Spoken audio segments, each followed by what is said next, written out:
കൊൽക്കത്തയുടെ വീഥികളിലൂടെ മണിമുഴക്കി നീങ്ങുന്ന ട്രാമുകൾ ആ നഗരത്തിൻ്റെ ഹൃദയമിടിപ്പാണ്. 150 വർഷത്തിലേറെ പഴക്കമുള്ള ഈ ഗതാഗത സംവിധാനത്തിൻ്റെ ചരിത്രവും വർത്തമാനവും കോർത്തിണക്കിയുള്ള ഒരു വീഡിയോ ആണ് നമ്മൾ ഈ ഒരു വീഡിയോ ആയിട്ട് നിങ്ങളുടെ മുമ്പിലേക്ക് എത്തിക്കുന്നത്. കൊൽക്കത്തയുടെ തിരക്കേറിയ തെരുവുകളാണ് നിങ്ങൾ കാണുന്നത്. ഹൗറ, ഇവിടെ ആധുനിക വാഹനങ്ങൾക്കിടയിലൂടെ ഗമയിൽ നീങ്ങുന്ന ഒരു നീലയും വെള്ളയുമൊക്കെ നിറത്തിലുള്ള പെട്ടി നിങ്ങൾക്ക് കാണാം. ഇതൊരു വണ്ടി മാത്രമല്ല, ഇന്ത്യയിലെ ഒരേ ഒരു ലിവിങ് ഹെറിറ്റേജ് ആണ്. ഏഷ്യയിലെ തന്നെ ഏറ്റവും പഴയതും ഇന്ത്യയിൽ നിലവിലുള്ള ഏക ട്രാമുകളെക്കുറിച്ചാണ് നമ്മൾ ഇന്ന് സംസാരിക്കുന്നത്. ഇന്ന് വെറും ചുരുക്കം റൂട്ടുകളിൽ മാത്രം ഒതുങ്ങിപ്പോയ ഈ ട്രാമുകൾക്ക് പറയാൻ 1.5 നൂറ്റാണ്ടിൻ്റെ പ്രതാപകാലമുണ്ട്. 1873 ബ്രിട്ടീഷുകാരുടെ കാലത്താണ് കൊൽക്കത്തയിൽ ട്രാമുകൾക്ക് തുടക്കമിടുന്നത്. എന്നാൽ അന്ന് ഇന്നത്തെ പോലെ വൈദ്യുതിയിലല്ല ഇത് ഓടിയിരുന്നത്. 1873 ഫെബ്രുവരി 24 സീൽദയ്ക്കും അർമേനിയൻ ഘട്ടിനുമിടയിലാണ് ആദ്യ ട്രാം സർവീസ് ആരംഭിക്കുന്നത്. അത് കുതിരകൾ വലിക്കുന്ന വണ്ടികളായിരുന്നു. പിന്നീട് നീരാവി എഞ്ചിനുകൾ പരീക്ഷിച്ചെങ്കിലും അവ അത്ര വിജയകരമായില്ല. ഈ 1902 ഏഷ്യയിലെ തന്നെ ആദ്യത്തെ ഇലക്ട്രിക് ട്രാം കൊൽക്കത്തയിൽ ഓടി തുടങ്ങുന്നുണ്ട്. എസ്പ്ലനേഡ് മുതൽ കിഡർപൂർ വരെയായിരുന്നു ആ യാത്ര. ഇത് നഗര ഗതാഗതത്തിൽ ഒരു വിപ്ലവം തന്നെ സൃഷ്ടിച്ചു. 1902 ഓർക്കുക, വൈദ്യുതിയിൽ. അപ്പോൾ 20-ാം നൂറ്റാണ്ടിൻ്റെ പകുതി വരെ ട്രാമുകളായിരുന്നു കൊൽക്കത്തയുടെ പ്രധാന ജീവനാഡി.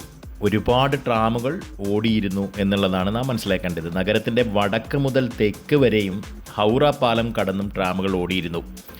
ഏകദേശം 50-ലധികം റൂട്ടുകളും 100 കണക്കിന് കിലോമീറ്റർ നീളുന്ന ട്രാക്കുകളും അന്ന് ഉണ്ടായിരുന്നു.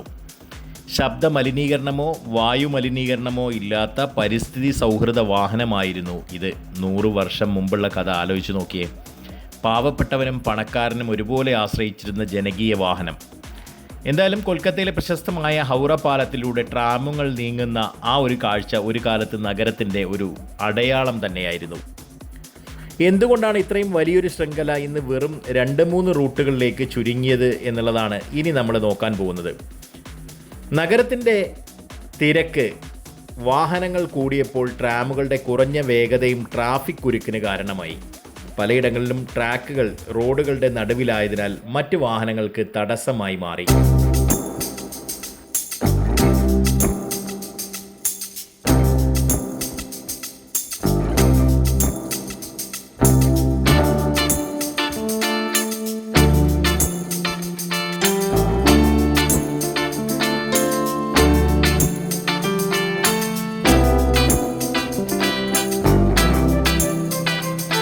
പിന്നെയും 10-60 വർഷത്തോളം ഈ ട്രാമുകളുടെ ആ ഒരു അധീശത്വം നിലനിന്നു എന്നുള്ളതാണ് അത്ഭുതകരമായ ഒരു കഥ.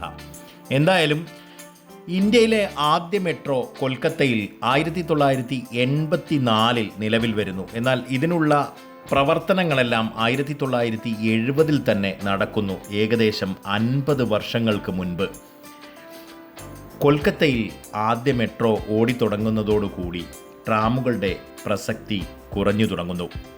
പഴയ വണ്ടികൾ പരിഷ്കരിക്കുന്നതിലോ ട്രാക്കുകൾ കൃത്യമായി സംരക്ഷിക്കുന്നതിലോ ഉണ്ടായ വീഴ്ചകൾ അവിടെയുള്ള ഭരണകൂടത്തിൻ്റെ ഭാഗത്തു നിന്ന് ഈ മേഖലയെ ഒന്നാകെ തളർത്തി എന്നുള്ളതാണ് പറയാനാവുക.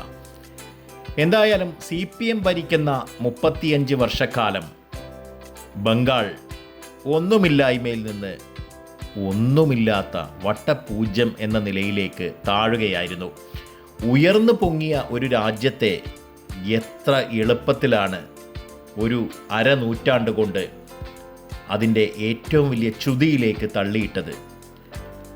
ആ പാർട്ടി തന്നെ അവിടെ ഇല്ലാതാകുന്ന ഒരു സ്ഥിതിവിശേഷം അങ്ങനെ സംജാതമാകുകയായിരുന്നു. ഈ പഴയ വണ്ടികൾ പരിഷ്കരിക്കുന്നതിലോ ട്രാക്കുകൾ കൃത്യമായി സംരക്ഷിക്കുന്നതിലോ ഒന്നും സത്യത്തിൽ ഈ പറയുന്ന ഗവൺമെൻറ് സംവിധാനങ്ങൾക്കൊന്നും യാതൊരു താല്പര്യവും ഉണ്ടായിരുന്നില്ല. ഇന്ന് എസ്പ്ലനേഡ്, ഗരിയഹാട്ട് തുടങ്ങിയ ചുരുക്കം ഇടങ്ങളിൽ മാത്രമാണ് ഇപ്പോൾ നമുക്ക് ട്രാമുകൾ കാണപ്പെടുന്നത്. ചാന്ദിനി ചൗക്ക് പോലുള്ള മാർക്കറ്റുകളെ കണക്ട് ചെയ്തുകൊണ്ട് ഈ വാഹനങ്ങൾ കടന്നു പോകുന്നുണ്ട്. ഞങ്ങൾ ഈ ഒരു ഭാഗത്തു നിന്നാണ് യഥാർത്ഥത്തിൽ അങ്ങോട്ട് പോകുന്നത്. എന്തായാലും ഇതുമായി ബന്ധപ്പെട്ട് നമുക്ക് പ്രിയങ്കരനായ നമ്മുടെ ഒരു സുഹൃത്ത് ഭാസ്കർജി, ചെന്നൈക്കാരനാണ് പുള്ളിക്കാരൻ, ഈ ട്രാമുമായി ബന്ധപ്പെട്ട കാര്യങ്ങളൊക്കെ വിവരിച്ചു തന്നു കേട്ടോ. പുള്ളി ഒരു 4 വർഷം മുമ്പും ഇവിടെ സന്ദർശിച്ചിട്ട് ഇതേപോലെ യാത്രകളൊക്കെ ചെയ്തിട്ടുണ്ട്. അപ്പോൾ ട്രാമുകൾ സഞ്ചരിക്കുന്ന പാതകളും അതേപോലെ ട്രാമിൻ്റെ ആ ഒരു ഡ്രൈവിംഗ് കമ്പാർട്ട്മെൻറ്റും ഒക്കെയാണ് നിങ്ങൾ കാണുന്നത്. ഡ്രൈവർ അവിടെ കൈകൊണ്ട് പല ഘോഷ്ടികളും കാണിക്കുന്നുണ്ട്. ഇങ്ങനെയൊക്കെയാണ് ഇത് ഓടിക്കുന്നതെന്നാണ് തോന്നുന്നത്. പുറമേ നിന്നുള്ള ദൃശ്യങ്ങളാണ് ഇപ്പോൾ നിങ്ങൾ കാണുന്നത്. എന്തായാലും പ്രോപ്പറായി മെയിൻറ്റെയിൻ ചെയ്യുന്നില്ല എന്നുള്ളത് നമുക്ക് വളരെ വ്യക്തമായിട്ട് കാണാൻ പറ്റും. വളരെ കുറഞ്ഞ ടിക്കറ്റ് നിരക്ക് മാത്രമാണ് നമുക്ക് ട്രാമുകളിലുള്ളത്. 5 രൂപ മുതൽ 10, 20 ഏറ്റവും വലിയ ടിക്കറ്റായിട്ട് വരുന്നത്. ഈ ഒരു ട്രാം ഇപ്പോൾ പോകുന്ന ദൂരം എന്ന് പറയുന്നത് വെറും 6-7 കിലോമീറ്റർ മാത്രമാണത്രേ. എന്തായാലും വളരെ പതുക്കെയാണ് ട്രാം നീങ്ങുന്നത്. ഒരു ചെറിയ മ്യൂസിയം പോലെ ഒരു സെക്ഷൻ, കുറച്ച് ലൈബ്രറി സെറ്റപ്പ് കാര്യങ്ങളെല്ലാം ഇവിടെ നമുക്ക് കാണാനായിട്ട് പറ്റും. ട്രാമിനകത്ത് ഈ ഒരു ട്രാമിൻ്റെ ചരിത്രം വിളിച്ചോതുന്ന ബുക്സുകളും മറ്റുമൊക്കെയാണെന്നാണ് തോന്നുന്നത്. എന്തായാലും ഇവിടെ എഴുതിയിട്ടുണ്ടല്ലോ കൊൽക്കത്ത ട്രാം ലൈബ്രറി എന്ന് എഴുതിയത് തന്നെ നിങ്ങൾക്ക് കാണാം. അപ്പോൾ ഇത്തരത്തിൽ മനോഹരമായിട്ടുള്ള ഒരു എന്താ പറയുക, പുറം കാഴ്ചകളിലേക്ക് നമുക്ക് വാതിൽ തുറന്നു തരുന്ന ട്രാമാണ്. നമ്മുടെ ഭാസ്കർജി നമുക്കൊപ്പം ഇവിടെ മുന്നിൽ തന്നെ ഉണ്ട് കേട്ടോ. പുള്ളി തുടർച്ചയായിട്ട് വീഡിയോകൾ എടുത്തുകൊണ്ടേ ഇരിക്കുകയാണ്. പുള്ളിക്കാരന് ചാനലോ ഇൻസ്റ്റഗ്രാം ഐ ഡിയോ ഒന്നും ആക്റ്റീവായിട്ട് ഇല്ല എങ്കിലും പുള്ളി വളരെ ആക്റ്റീവായിട്ട് വീഡിയോസ് എടുത്തുകൊണ്ടേ ഇരിക്കുകയാണ്. എന്തായാലും ഇന്ന് ട്രാമുകൾ വെറും ഒരു യാത്രയല്ല, അതൊരു വികാരമായി മാറിക്കഴിഞ്ഞിരിക്കുന്നു. ഇപ്പം നിലവിലെ അവസ്ഥ എന്ന് പറയുന്നത് നമ്മൾ പറഞ്ഞു കഴിഞ്ഞു. പല പുരാതന ഡിപ്പോകളും അടച്ചു പൂട്ടുക, മ്യൂസിയങ്ങളാക്കുക, അങ്ങനെയുള്ള പരിപാടികളൊക്കെ ചെയ്ത് കഴിഞ്ഞു ഓൾറെഡി നമ്മുടെ തൃണമൂൽ കോൺഗ്രസ് സർക്കാർ തന്നെ. കാരണം ഇതിനോട് ഇപ്പോൾ ആർക്കും വലിയ പ്രതിപത്തിയൊന്നുമില്ല. ഇതൊരു ടൂറിസം അല്ലെങ്കിൽ ഒരു ഹെറിറ്റേജിൻ്റെ ഭാഗമായിട്ട് മുന്നോട്ട് കൊണ്ടുപോകുന്നു എന്ന് മാത്രമേ ഉള്ളൂ. എങ്കിലും യാത്രാസുഖം വളരെ നല്ല രൂപത്തിൽ, AC, ചാട്ടങ്ങളില്ല, കുലുക്കമില്ല, അങ്ങനെ യാത്ര ചെയ്യാൻ പറ്റും. ആകെയുള്ള പ്രശ്നം വേഗത ഇല്ല എന്ന് നമ്മൾ പറഞ്ഞ ആ ഒരു കാര്യം മാത്രമാണ് കേട്ടോ. എന്തായാലും ഈ കൊൽക്കത്ത സന്ദർശിക്കുന്ന ഒരാൾക്ക് പലപ്പോഴും പൈതൃകമായി നിലനിർത്താൻ വേണ്ടി ഒരു സ്മാരക ട്രാം എന്ന രൂപത്തിൽ നിലനിൽക്കുന്ന ഈ സർവീസുകളും ട്രാം കഫേകളും ഇപ്പോൾ സർക്കാർ നടത്തിക്കൊണ്ട് പോകുന്നു എന്ന് മാത്രമേ ഉള്ളൂ. കൊൽക്കത്തയുടെ ആത്മാവ് തൊട്ടറിയാൻ ആഗ്രഹിക്കുന്ന ഏതൊരു സഞ്ചാരിക്കും ഈ ട്രാം യാത്ര ഒരിക്കലും ഒഴിവാക്കാനാവില്ല എന്നുള്ളതാണ്. മാറുന്ന ലോകത്ത് വേഗത കുറവാണെങ്കിലും ഓർമ്മകളുടെ ആ ഒരു ട്രാക്കിലൂടെ ആ മണിമുഴക്കം ഇന്നും മുഴങ്ങിക്കൊണ്ടേയിരിക്കും. ഇതിൻ്റെ ഹോണടിയും മറ്റുമൊക്കെ രസകരമാണ് കേട്ടോ. എന്തായാലും ഈ ചരിത്രയാത്രയിൽ നമുക്ക് കൂടുതൽ ആഴത്തിലേക്ക്, കൊൽക്കത്തയുടെ ആഴങ്ങളിലേക്കൊക്കെ ഇറങ്ങിപ്പോകാൻ ഈ ഒരു ട്രാം യാത്ര നിങ്ങളെയും ഒരു പക്ഷേ സഹായിച്ചേക്കാം. എന്തായാലും അതിമനോഹരമായ കാഴ്ചകളിലേക്കാണ് നമ്മൾ ഈ ഒരു ട്രാം യാത്രയിലൂടെ കടന്നു പോകുന്നത്.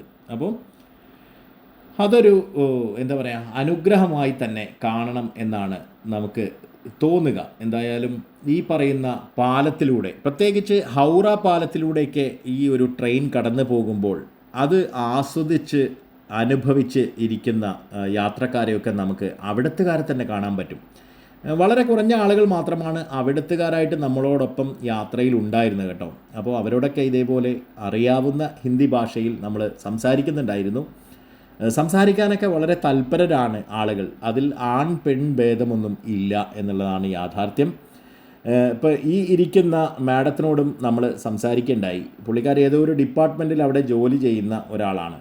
അപ്പം ഈ ഹെറിറ്റേജ് സംവിധാനത്തെക്കുറിച്ച്, ഈ ട്രാമിനെക്കുറിച്ചൊക്കെ നമ്മൾ കുറേ അധികം വിശദമായിട്ട് സംസാരിച്ചു. ഭാസ്കറൊക്കെ ഇത്തരത്തിലുള്ള സംസാരത്തിനൊക്കെ കുറച്ച് അധികം ഇൻട്രസ്റ്റ് എടുക്കുന്ന ആളാണ് കേട്ടോ. അങ്ങനെ ഞങ്ങൾ ആ ട്രാമിൽ നിന്ന് ഇറങ്ങുന്നു. ട്രാം നമ്മളെയും കടന്ന് മുന്നോട്ട് പോവുകയാണ്. അപ്പോൾ ഈ കാണുന്ന പോലെയാണ് ട്രാം. മറ്റൊരു വീഡിയോയിൽ വീണ്ടും കാണാം.